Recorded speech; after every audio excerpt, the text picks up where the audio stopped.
பார்த்துக் கொண்டிருப்பது தாமரை தமிழ் நியூஸ்.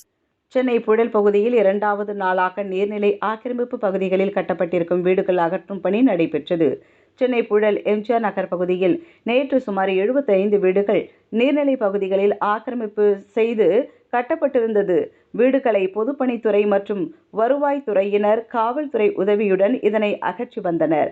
இன்று தொடர்ந்து 2வது நாளாக சென்னை புழல் விநாயகபுரம் காஞ்சி நகர் பகுதியில் நீர்நிலை பகுதியில் ஆக்கிரமித்து கட்டப்பட்டிருந்த 30க்கும் மேற்பட்ட வீடுகள் மற்றும் 6 மீன் பண்ணை அகற்றும் பணியை இன்று அதிகாலை பொதுப்பணித்துறை அதிகாரிகள் மற்றும் வருவாய்த்துறை அதிகாரிகள் இணைந்து காவல்துறை உதவியுடன் அகற்றும் பணி நடைபெற்று வருகிறது.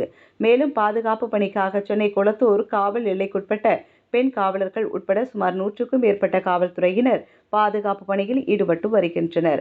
மேலும் குளத்தூர் துணை ஆணையர் பாண்டியராஜன் ஆக்கிரமிப்பு பகுதிகளை அகற்றும் பணியில் ஈடுபட்டு வரும் காவல்துறையை துரிதப்படுத்தினார். இதில் பொதுப்பணித்துறை அதிகாரிகள், வருமான வரித்துறை அதிகாரிகள், மாதவரம் கோட்டாட்சியர், மாதவரம் தாசில்தார் என பல்வேறு அரசு அதிகாரிகள் உடனிருந்தனர்.